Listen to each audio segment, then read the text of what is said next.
when they see a stranger, they don't see that stranger as an example of a national category, of a religious category, of an ethnic category, of a racial category. They don't see that outline. They see that person as a human being.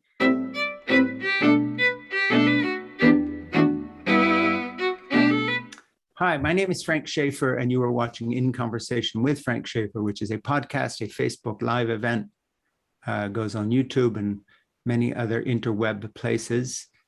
If you like this program, this show, this interview, please like it in the web sense and share it. And if you're listening on podcast, please like the podcast as well.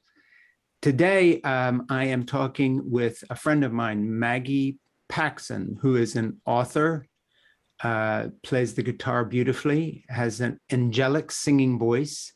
She's in Scotland today with her husband. They both do things in Washington, D.C. Maggie is an author of numerous books, several books anyway, and you're at Georgetown University, aren't you, Maggie, at the Berkeley Center?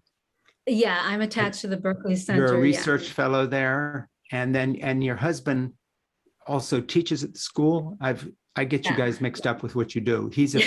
So do we. It's okay. Yeah, so you're sort of Georgetown people. Yeah, he teaches at the School of Foreign Service. Yeah. Yeah, and where my son Francis went, by the way. That's right. That's right. But they didn't cross paths. I think he was there a little before your husband started teaching there. So when we talked last, you had either just published or had recently published a book about some French people who during World War II reached out and saved a group of Jewish families, people, individuals, and I want to talk about that. I also want to talk about your music, because last time I heard you sing, you were singing in French. Then I found out that you had been in France researching all this stuff. You're in Scotland now on a sabbatical, and lucky you, you're headed to Venice next. Yes. And so there's a lot to talk about here. Lastly, you've sort of been on your own spiritual journey. I will get into a bit of that background. Your own journey, and then unpack something about your writing. So why don't we start with a book about the Holocaust era French village people intervention on behalf of people. Let's talk about that book. So yeah, this is a book, it's called The Plateau, and it's a book that really centers on this tiny community in South Central France, where during the Holocaust, the community as a whole sheltered and protected hundreds, if not thousands of people. This was an extremely rare kind of effort during the Holocaust, and that people would willingly put themselves into mortal danger to protect strangers. These were mostly Jewish people, mostly Jewish children, but not at all entirely. A lot of the people that they were sheltering were from all kinds. I mean, the world was in turmoil back then, and a lot of people were fleeing in various directions for political reasons and religious reasons and nationalism reasons. But the bulk of those people were Jewish. And so I learned about this community. I have a family connection to the story, which is another whole side of it. But I learned pretty early on that this community had been sheltering vulnerable outsiders for a long time, for hundreds of years on and off, and that they were. Let's start with where this. What town in France is this? What part of France? So it's a little tiny plateau. This is why the book is kind of called The Plateau, because it's a little tiny plateau where there are several villages. The most famous one, for students of the Holocaust, this story is rather well known. The most famous one is called Le Chambon-sur-Lignon. It's in, again, South Central France, on the Massif Central, so in the sort of the high area of Central France, on the border of Haute-Loire and Ardèche, and sort of but it's the back and beyond. It's a highland. It's a place where it's very hard to get to, and kind of just its own little own little place. I forget if I asked you this when we were together in New York City at an event a while back where you also played and spoke. Was this is this village, does it have a Huguenot background? Is it a Protestant Huguenot village? So yeah, so this is part of the story. There is, let's put it this way, Protestants are overrepresented in this area. My background is an anthropologist, by the way. So I came to this via social science. I sort of approached the question as a social scientist at first. It quickly became a lot more personal, a lot deeper in some ways for me. But that to say, yes, it is an area that has extra amounts of Protestants in the context of broader France. It is not only Protestant. There are Protestants there. There are Catholics there. During the war, there were Jewish people, atheists, people who had absolutely no religious background, all of whom were sharing in this effort. So religion per se, why it was important, it wasn't a defining feature of these people. The reason I ask is I wonder sometimes with the history of the Huguenots in France, who themselves were a persecuted minority, who really got hammered hard at various periods of French history by the Roman Catholic majority, but also the French royal family and the ruling classes, whether that background is one of the reasons that this community was sympathetic to the outsider, as it were, in ways that maybe the Roman Catholic majority was not. I'm not saying that's the case. I'm asking you just for, I find that interesting. Yeah, and I find it interesting too. And in fact, as I sort of with my social science hat on, the times that I put that on in the course of this book, that I found that to be a very interesting and compelling part of the story. The fact that this region exactly had a deep, vivid history of persecution of this group of people, in their own family histories, knew something about being persecuted. Yeah. The trick was that, here's a group of people who, let's say they could trace back some persecution in their ancestry. They took that persecution and they turned it to empathy instead of bitterness, right? Yeah. So they would empathize with vulnerable, endangered peoples instead of being embittered and closing into themselves. So that was one of the remarkable kind of, like, you could go either way, right? If you're a persecuted group, you can go either way. So if you looked at a map of France, did this village fall into the Vichy France, or was it part of the German occupied France? It was Vichy. It was unoccupied France. So for a couple of years in particular, as the war began, we know like Germany came in 1940, it occupied the north, and this was the part of France that had not yet been occupied. It was under another authority. So there were a couple of years where it was relatively safe to be engaged in this kind of great project. And then in 1942, in late 1942, that became quite dangerous again as Germany occupied the rest of France. I mean, it had been dangerous before, but the stakes went way up. Given the fact that the Vichy regime was collaborating with the Nazis from the very beginning, which is why they were not occupied, because they cut a deal with them, I'm reminded of a story, a friend of mine who came to my parents' ministry in Switzerland back in the early 1960s when I was a child, told me.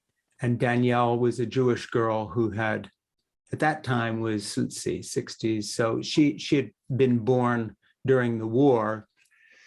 And her mother, who was a Jewish woman in Paris, told the story of a kind of a counterintuitive story, which illustrates the point of the Vichy part of France being just as dangerous for Jews in some ways as the fully occupied territory, that the knock came on the door of her Paris apartment. They had been, I guess, denounced by their French neighbors. There's a Jewish family living there, and there was a French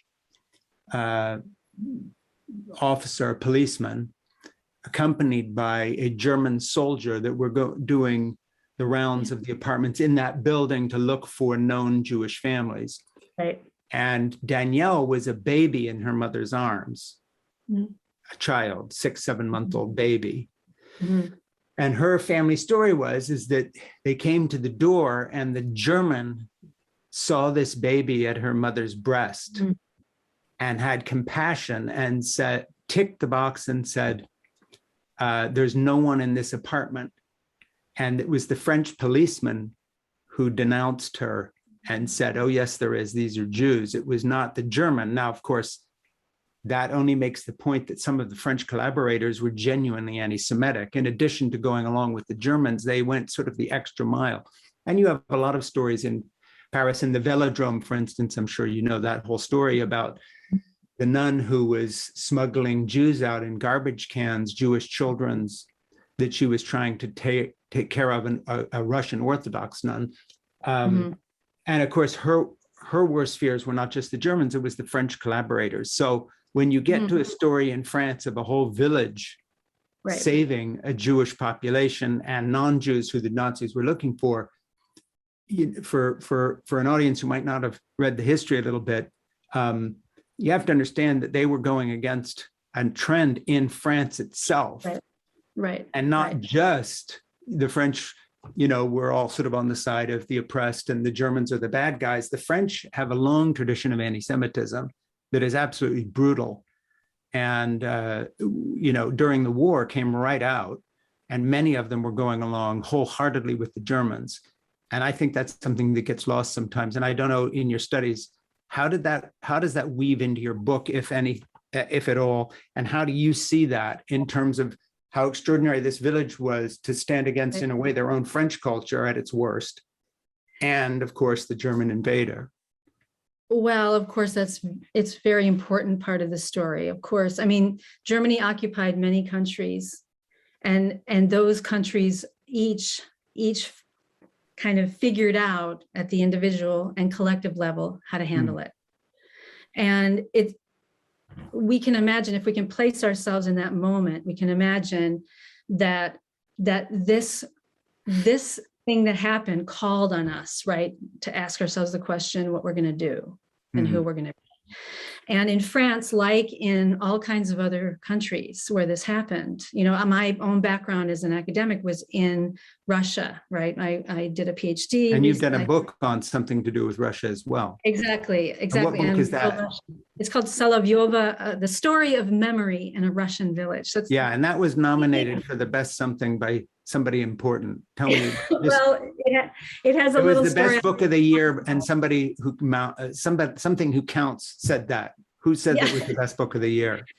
It was an author who, Salon, was sort of rounding up authors, Ken Kalfus's favorite books, and he said this was his favorite book. Well, and by the way, as a fellow author, I'm never pleased to hear that you're doing well. I don't want to share. It's not good news to me that you had a book that did fine. It did fine. Yeah. Okay. So anyway, there you are. Give you your due. And by the way, The Plateau also has been cited as a best book of something or other. Yeah. Book Page called it one of the best books of the year. Well, no, I'm kidding around, but seriously, you're very noted. It's a great compliment to me to have you talking to me. So I just wanted to pause and give you some credit for all the things that you've achieved. But besides that, let's just get back to France for a minute. So France is in this mix of European nations reacting in different ways to the German occupation, which is one thing, and then the Holocaust is another thing. And so you have these two sort of things going on together. And the French generally did not distinguish themselves. Well, right now, France is in the middle of a reckoning of how it behaved, during the Second World War. I mean, I think nations tell stories about themselves, and they have to work through stuff. And the Second World War was extremely complicated. And, again, in the part of the world that I used to spend a lot of time writing about and thinking about, they dealt with the war in certain ways. Eastern European countries dealt with the war in certain ways. Western European countries did. So France, like those countries, it had some decisions to make, and occupation gave the chance for some parts of the country to take advantage of that situation and climb up a sort of new ladder of power, and other people chose not to. I think one of the big things that I try to grapple with in the book is that, we look at the past, and and we can judge the past by the present. So we look at the past and understand the horrible decisions that were made, the tragic, hideous, horrible decisions. But what we sometimes need to remember is that in the present day, right, it's not like you see a sign in the sky when history is happening, right? That says, I think about this often, beware, the sign doesn't come up, beware, you're going to be judged. The future is going to judge you for this, what you're doing now. So we don't know that. We don't act like we know that that's happening. And in France, during the war, they didn't, the sign wasn't up. Germany's occupying. People take their moral compass.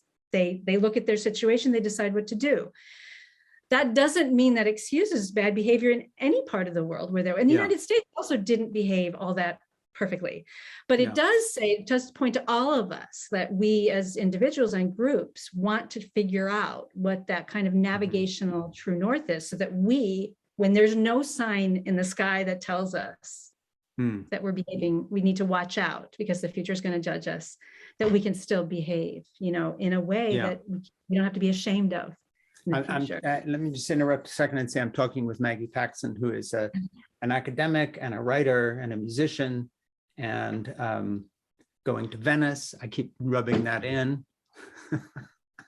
And don't win a book award while you're in Venice, okay? Because then I'm just going to hate you.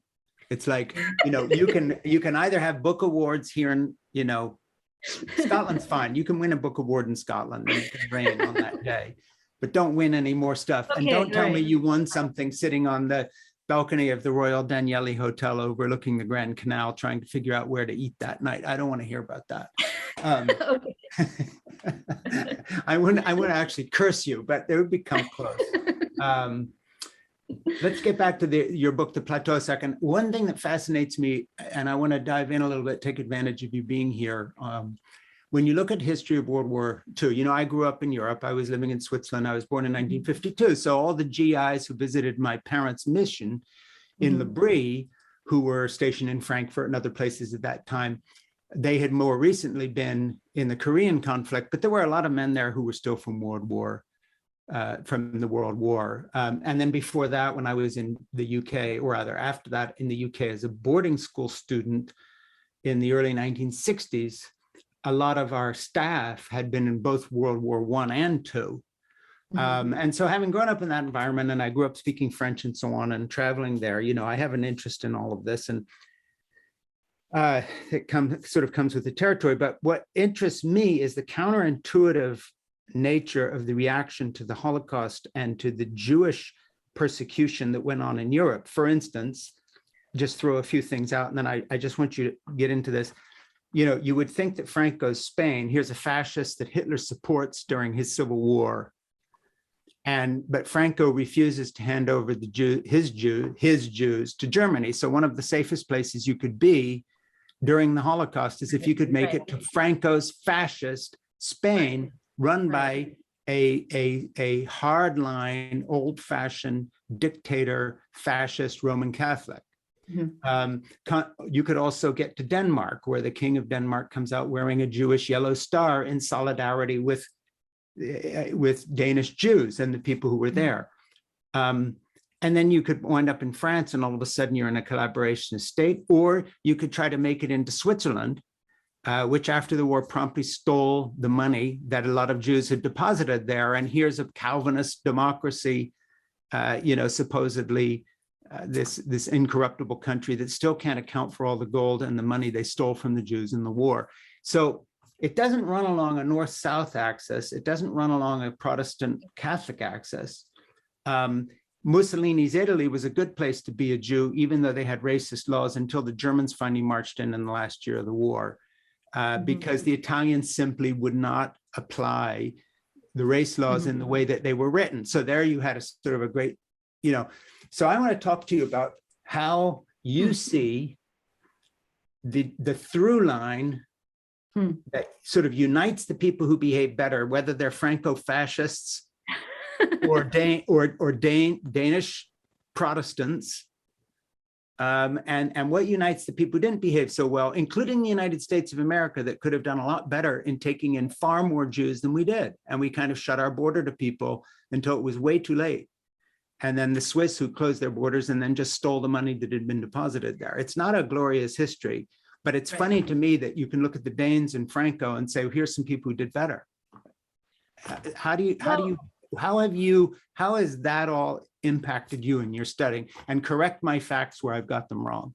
Oh, no, these are all really important kinds of questions. And I think, my husband wrote an article for a political science journal a couple of years ago. Can there be a political science of the Holocaust? Mm-hmm. And I think the answer is yes, there can be a political science of the Holocaust. But right now that political science is developing, right? So in other words, the questions that you are asking are empirical questions.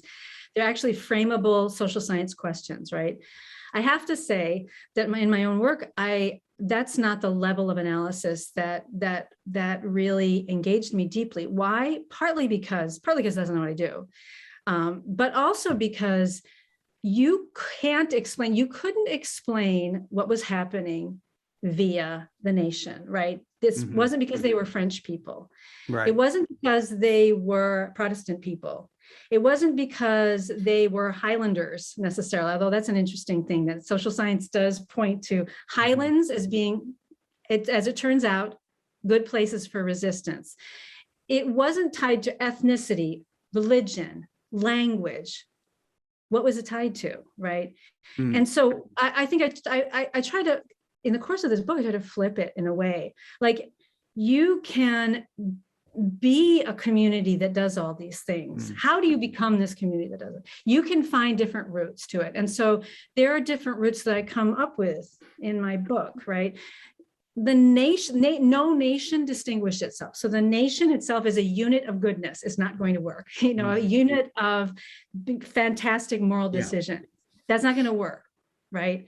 So France did it one way, Spain did it one way, some countries betrayed. Sometimes you looked at the country and said, that was a great king, good luck. It was great that they had that great king because that helped the Jews. Sometimes you said, great that they were, in Russia, like the people would flee to Russia and then come back, like they would survive better in Russia, and then it was worse in Russia. It's not the nation is not the unit of goodness. Or so what is the unit? Let's get to it. By the way, the book, you keep being modestly saying my book, it's not your book. It's called The Plateau. Plateau. Yes, and order it and read it. Maggie's a terrific person and you should read her book, but aside from that, Plateau. Yes. Let's get to it a minute, because here's what I'm looking for. And I'm not saying you'll be able to provide this, but I think a really interesting topic of conversation that comes out of everything you've been doing in Russia and then with the Plateau and your own studies, to put it sort of bluntly, looking at this, what makes a guy like Franco have a conscience while being a fascist dictator, and the rotating presidency of Switzerland of educated, wealthy, well-heeled people not? By the way, being wealthy, the way they treated people. What's that? Being well, I'm sorry to interrupt. No, go ahead. Economics as another link. So I guess I'm asking you to now explain today to us, and I'm not going to let you off the hook. What makes a good person? I'm not asking you to describe a good person. I'm just saying, what is it that makes a good person? Because there's so many counterintuitive examples of people who would ever have bet that Franco was one of the people who would shelter Jews from the Holocaust? Right. Doesn't seem to make sense. But in that area, he got it right. So now, what makes a good person what made these villagers willing to sacrifice their lives for strangers? What makes a good person? What do you glean from everything you've been studying on a sort of a moral level? Let me just say something from something that social science does tell us about what they call, what social psychology calls heroic altruism. So basically people who risk their lives for other people, right? Yeah. That's a very special thing to do, right? Because it's not in your self-interest, right? As is crudely defined. So it turns out that people who will risk their lives to do good things for other people, they tend to live they are overrepresented by people who live on the outskirts of society. So sort of on the edge of the bell curve. So for example, and I say this in talks, those who sheltered at risk of their life, Jews during the Holocaust, were overrepresented by criminals, right? By prostitutes, sex workers. So these people who are on the edge of society, who aren't right in the center of, like, you know, the glorious middle, right? And, you know, where the stakes weren't to sort of be in the center of things, right? They did better. I mean, what makes a good person is really the central question. And I mean, I think that I approach this question I work very hard on this question in this book, although I don't always do it in the Plateau, although I don't always do it in super explicit ways, because it seemed to me that there are two routes to being able to do this. One is by being in a community that knows how to do it and grow up that way, where the community teaches how to do it. And the other is to be transformed into the kind of person who can do it, right? Because the community that knows how to do it, what do they know how to do? They know how to, instead of closing on themselves in times of trouble, to open themselves, right? So how do they learn how to do this? They practice. They practice hard at doing that. And what do they practice? Well, one of the things that they practice that I really did learn is that when they see a stranger, this is actually a social science kind of insight, I think. When they see a stranger, they don't see that stranger as an example of a kind of a national category, of a religious category, of an ethnic category, of a racial category. They don't see that outline, right? As a person, like that person, that stranger is a category. They see that person as a human being, as someone who could be a friend, right? That is a kind of alchemy, because they turn that outline of someone who's only a category to most people into a human being to whom they owe moral behavior, right? To whom they, at some point, could owe their own love, right? So where did they get this? They can get it from a lot of places. It's one obvious sort of first answer. They get it from a moral kind of education of some kind. But is that religion per se? I don't know, right? I don't know. But what it does do is it say that there's something that they believe in, some part of their existence that's greater than themselves, and that tells them that they need to love that stranger, right? And not think of that stranger first as a category or an entity of that kind, right? Can I interrupt 1 second? Because the village did this, you're talking about this in a more individual terms of someone raised in such a way or had a greater sense. But what I'm finding amazing about the book, The Plateau, is the story you tell is about a community that acted collectively. Yeah. So right away, I think, okay, who led that effort? Because I can't believe that it just happened by itself, because it would take some organization. Otherwise, you couldn't get this job done. So talk a little bit about the nuts and bolts of how it was led and formed, because I think it's very interesting to see one individual acting in a certain way.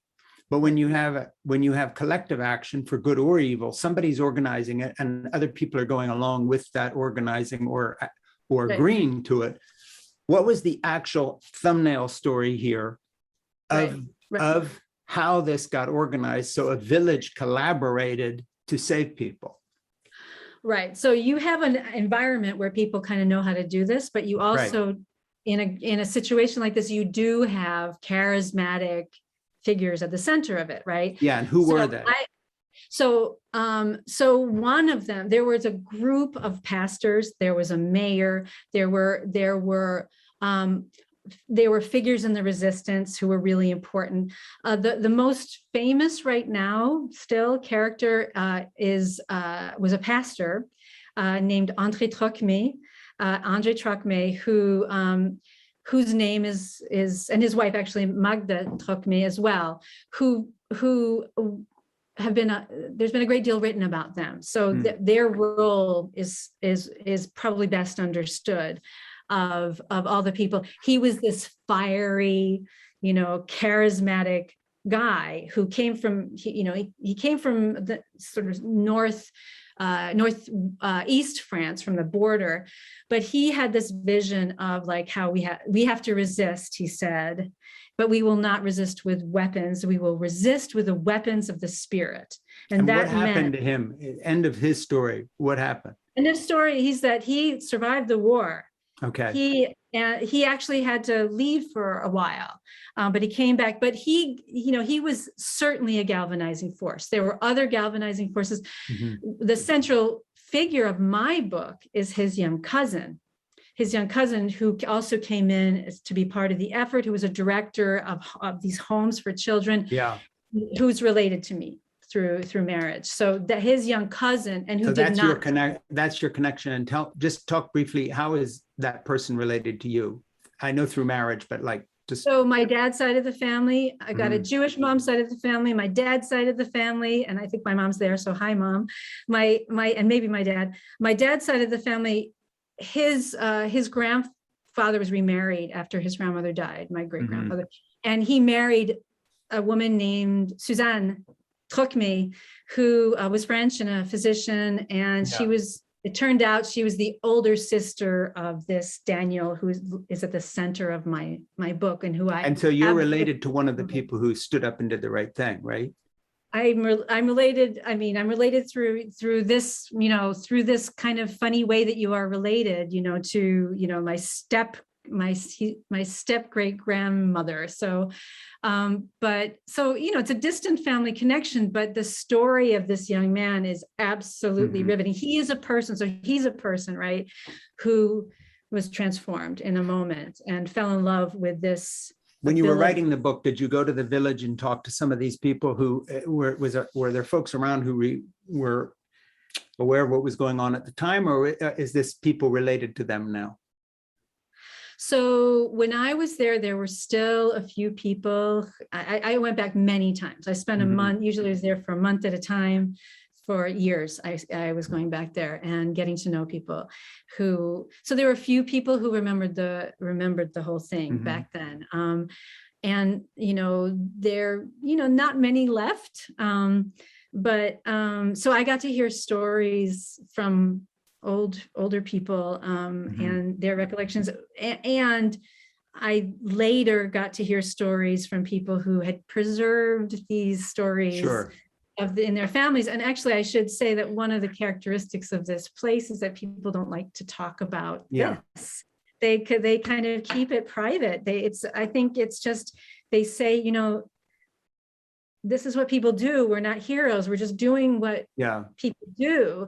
And so they don't want to talk about it. And so it took a while, and I actually gave up trying to ask people about it because I had other things that I was doing while I was there.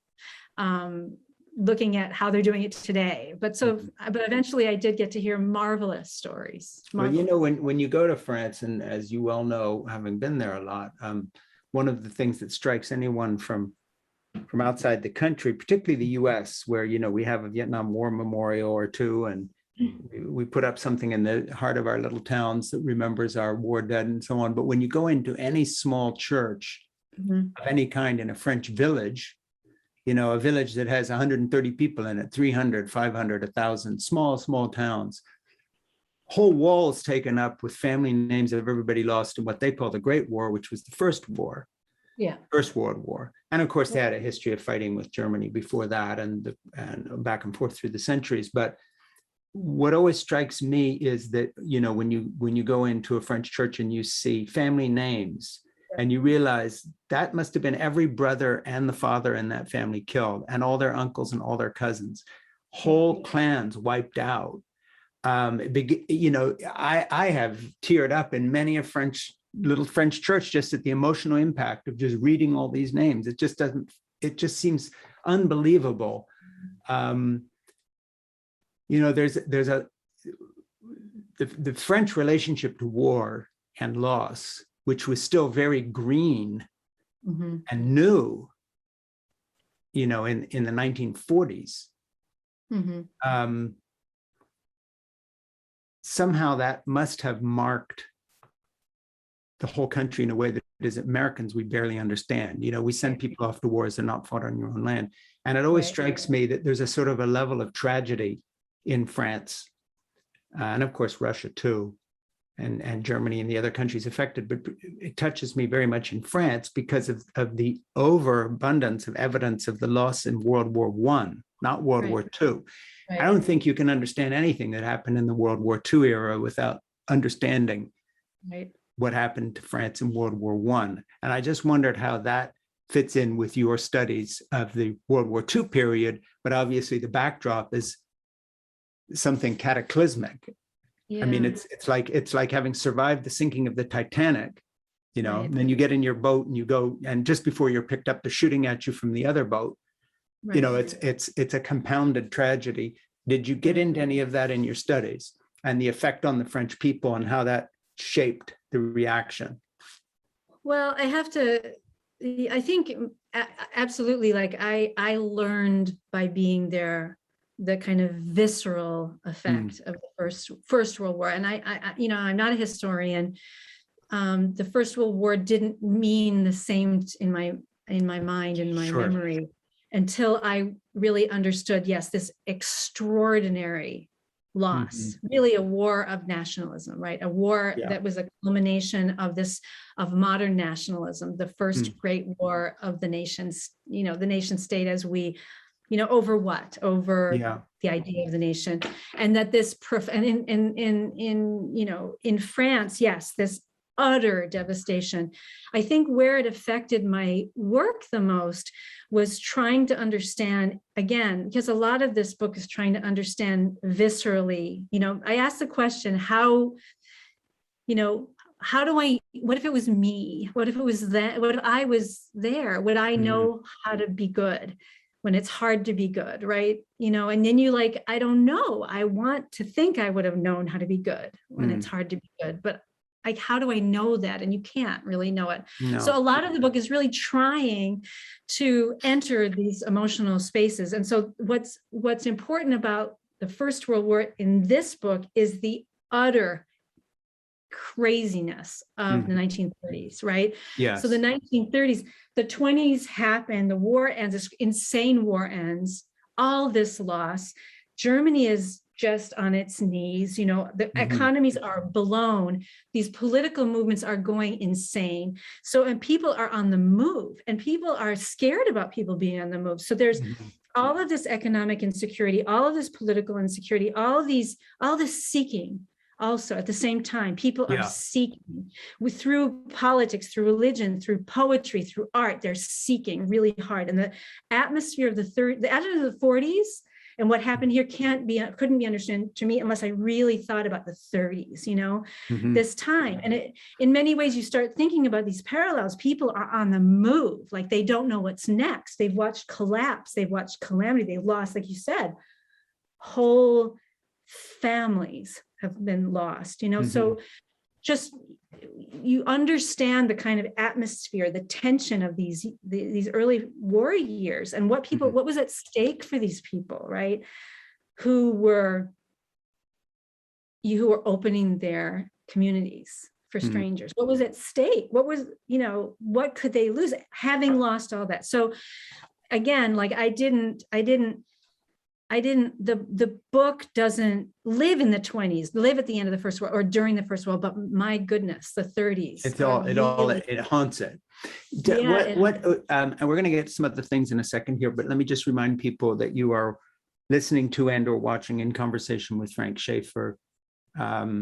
Today, my friend and guest is Maggie Paxson, and we're talking about her book, The Plateau. And Maggie does many wonderful things, including being a lovely musician who I've heard perform, and she teaches and travels and lives a good life, and we'll get to that. We'll get to some personal stuff in a minute. But you know, the French carry a lot of history with them in ways American kids don't. For one thing, French schools do a somewhat better job at educating young people. They actually know something about history. They have a public school system that functions, and they serve them a good hot lunch. So there you go. That's France. and dads and moms, parents can take time off and get their jobs back again with no loss of face or pay when they have children.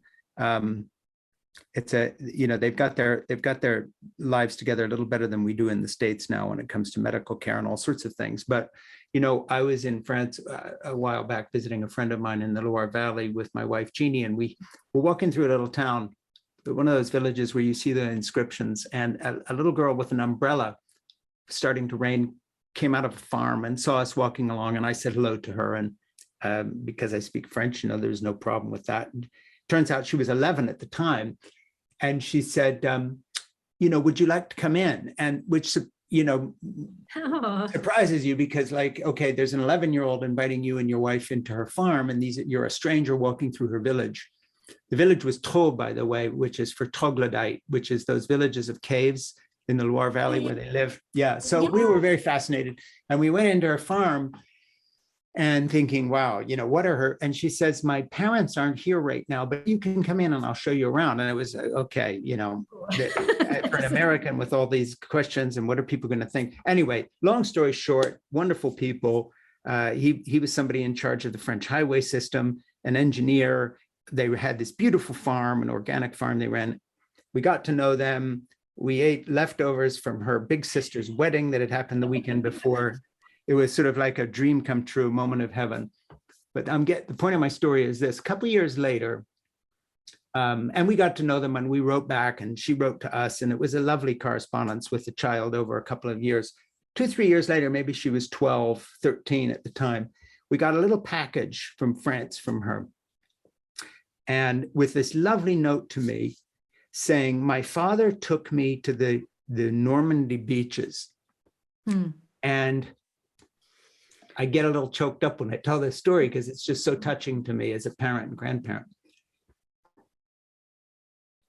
She says, I've sent you a little bottle of sand from the beach where your compatriots shed their blood so I could be free. And I'm thinking, wow. First of all, I want to follow this 13-year-old for the rest of her life and see what she does, because this is like, you know, she feels like family doing that. But who does that? And it was obviously out of her own little head. I mean, it's not, nobody told her to do this. That's beautiful. So I get a little bottle with sand in it, which is on my mantle in my kitchen. I've kept it ever since. This happened maybe 10, 12 years ago. But I was just thinking, you know, it brings me to the question, and that is, how has your work and your book been received, not just in the village, but in France, if anything? Have they paid attention? I mean, French pay attention to authors. Has anybody in France paid attention to you? So it's about to be translated. So because they're into history is what my point of my story was. So it's been translated, and so I will find out about. Well, because you speak French, you're going to read the translation and see whether they did a good job or not.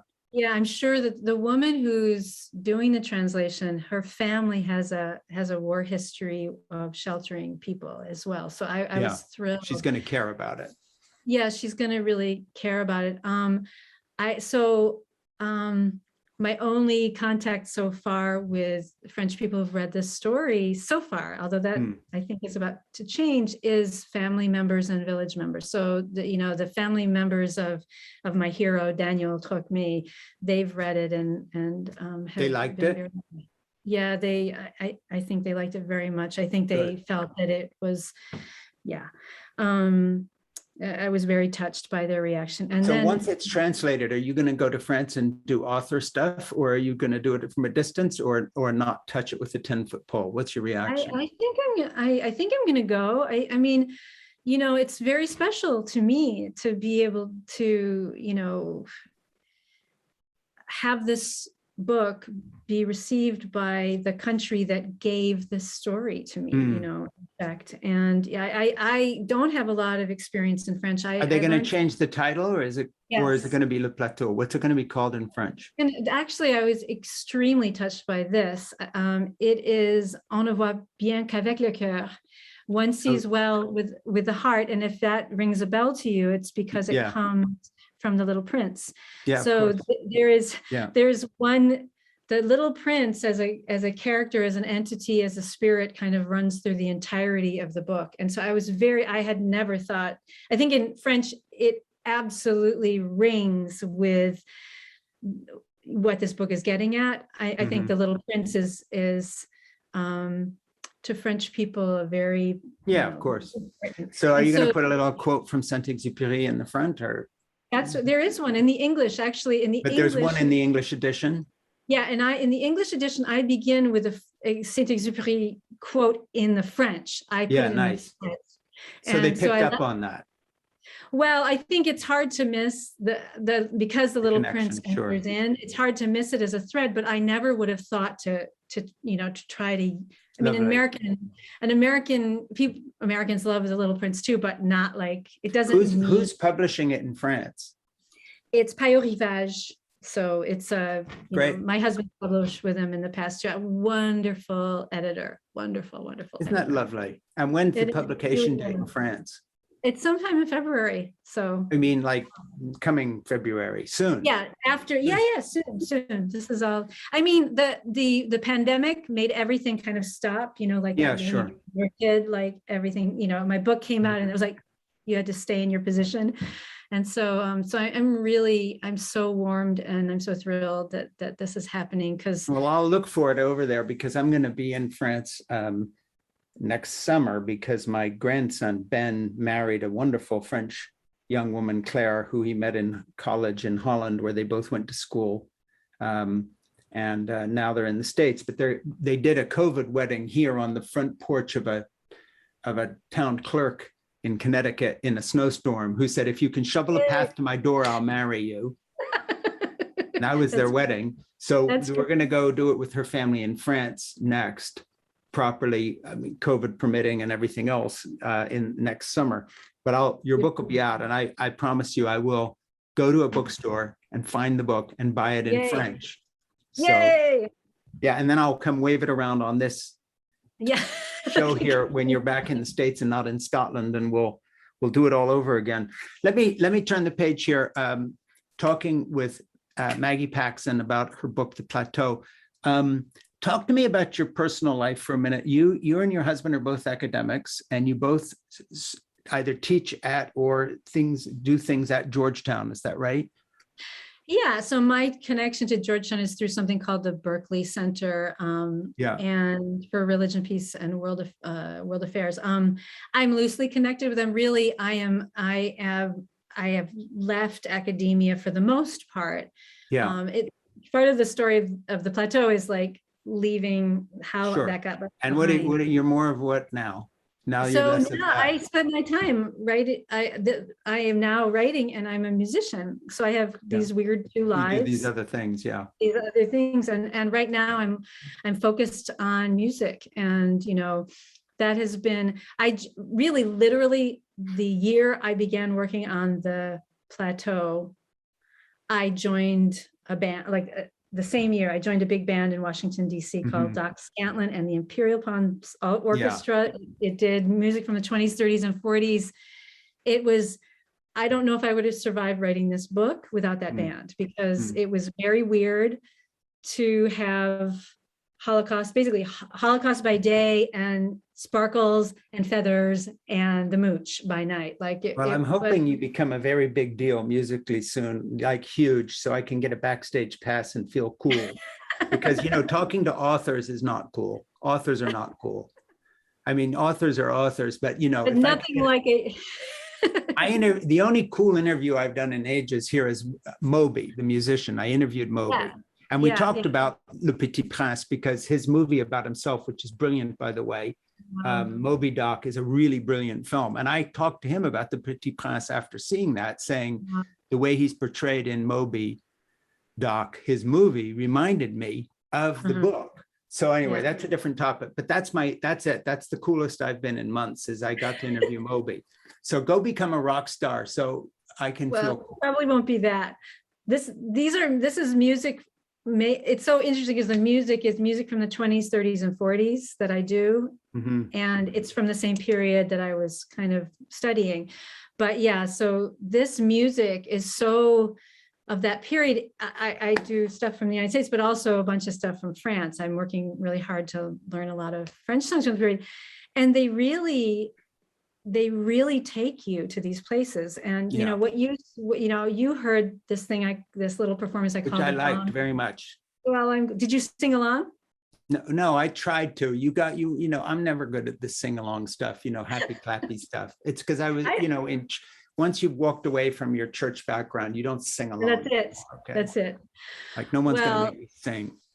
The whole idea was, in a way, just to create the bomb shelter cafe, as it was called, is like create this place of like, it's bad out there, it's scary out there, but together, like, we can kind of connect and, there's find some tenderness together and connect as human beings. And so it's been, the pandemic's been crazy. Musicians can't. If people want to, we're going to put all your links up and all the rest, so you don't have to spell things out. But if people want to connect to your music and hear something you've done, how can they do that? Well, right now I'm sharing a lot on Instagram, and as I'm putting together some things, some larger things. So if we put links up, what do we link to? Yeah.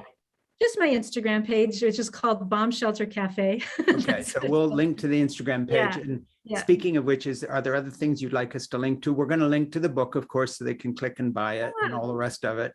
Instagram page, the book, any place else we can reach you?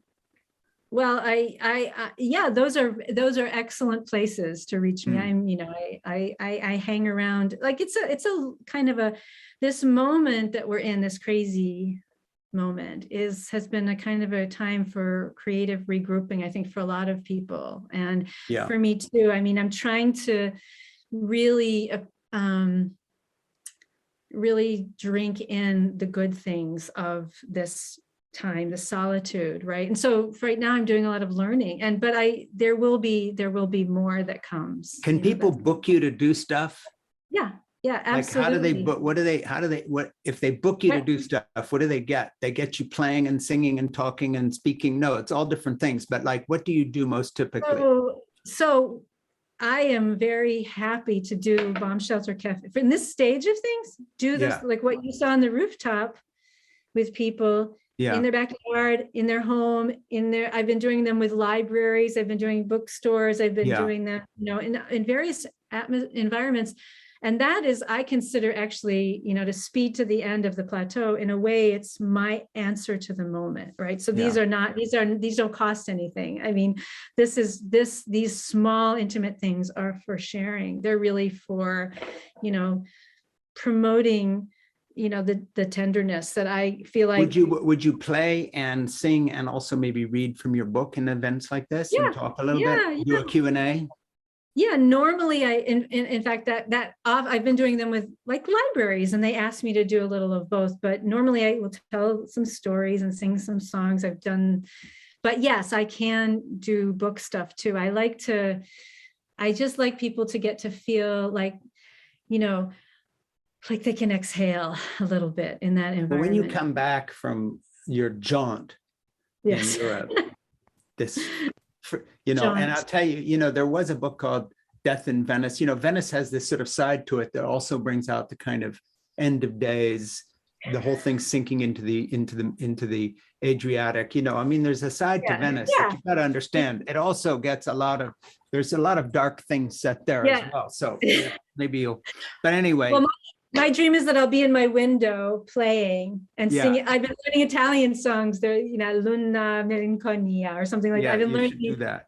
Well, we'll come back. We'll do a Bomb Shelter Cafe event book, Maggie Paxson thing here. My producer Ernie will try to get something involved. Maybe we can do a Zoom thing where other people are involved too. You can invite some people.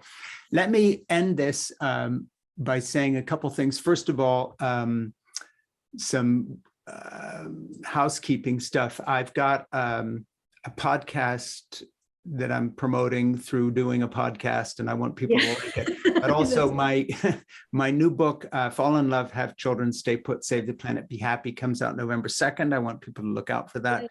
I do not play the guitar and do all sorts of wonderful things. But it's a good book, and I hope it actually connects a lot to what you're doing, because it's talking about putting the values of human connection ahead of the prosperity gospel of American Western capitalism and these values of the corporations that tell us that we should all be defined by our job title and how much we earn. And I'm saying, no, it's your human connections and family and the stuff that really matters, which I know is where your head is at too. Yeah.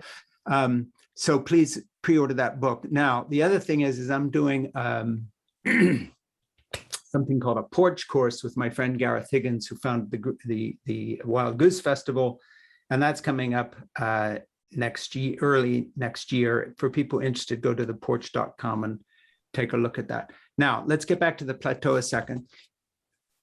From having done all that work on the book and living in the US during COVID and the Trump years, you know, I come from a background of evangelicalism that has sort of morphed into the white nationalist movement of the Republican Party.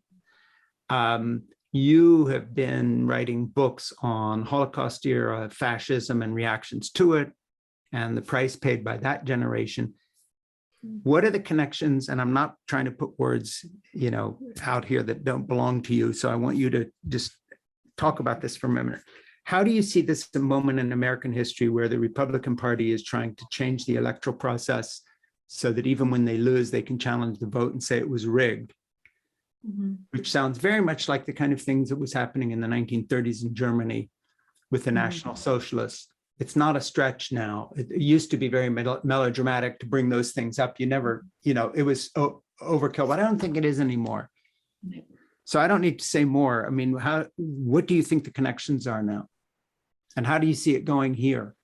Well, I mean, I think it would be unwise to not think about the 1930s and the comparisons. I like you, it's taken me a long time I mean, I'm not a historian, but I'm an observer of the past as I am an observer of different people. I think it would be foolish not to look at the 30s, think about the 30s, think about what happened then, think about what's happening now. I mean, you'll be talking to my husband on Friday, I guess, Thursday, the 30th, and your next podcast.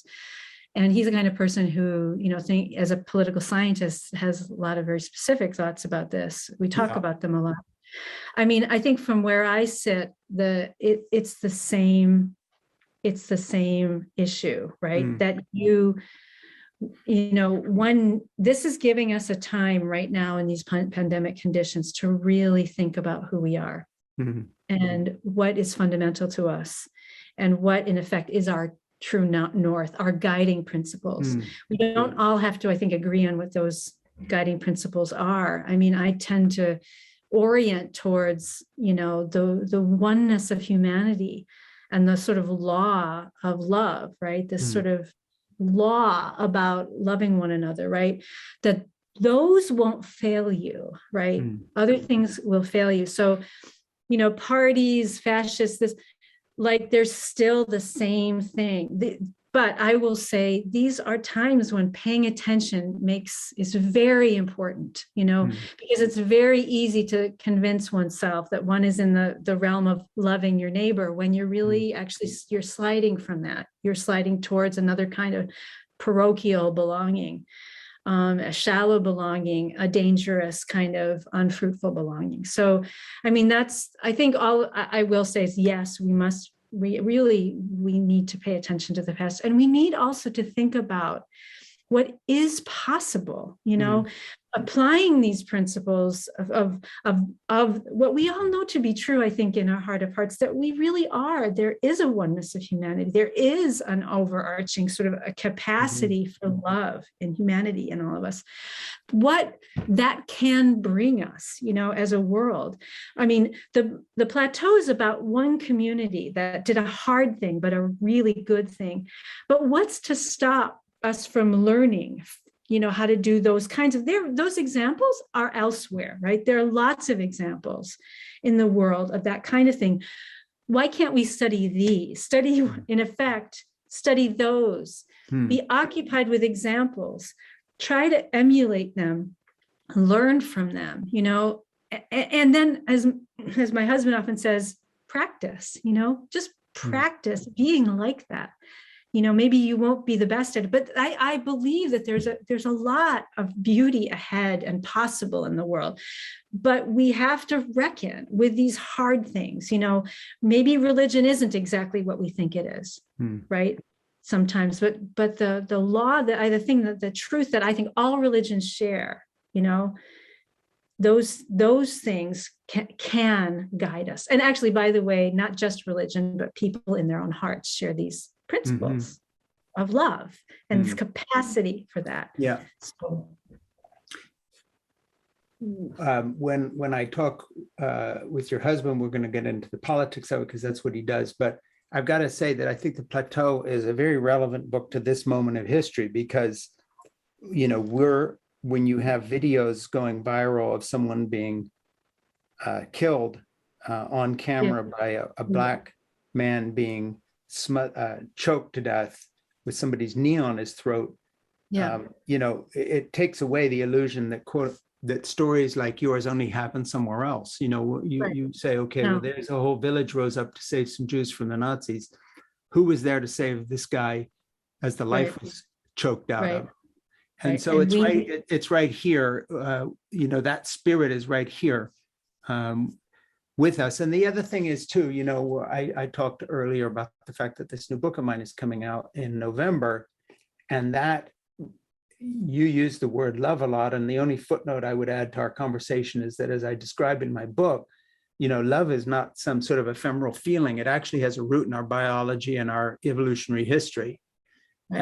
And the only reason we're still here is because love, the feeling of love, gives us the ability to, in a way, become love addicts. It's the one thing you need in your life. Jobs are nice and college is pleasant and so forth and so on. But lives lived without love and in loneliness are disastrous. And of course, our culture, you couldn't design a society better than North America right now, where people are asked to choose between time with their family and work and so forth. And one of the great things about the COVID pandemic is that it's forced all of us to take a time out and say, what is it that we really need, rather than what habits have we fallen into. And I'm hoping my hope is that it opens a conversation about the fact that the love-based life is not really optional. And then when you take that out and you replace it with career and you replace it with money, you're on a bad path. And of course, I think that actually ties in with your book, because obviously the fundamental values that drove that village to reach out and do something for people was not job title, income, the most money possible, the easiest life possible. Right. I don't know if you have any thoughts about that. Yeah, well, you can live according to those things as your true north, but they will not work. I say that. Yeah. Love at the center of things, I think, can be counted on, Those other things can't be counted on to take you towards the truth of who you are. Yeah, I find that. Yeah, no, but that's, yeah.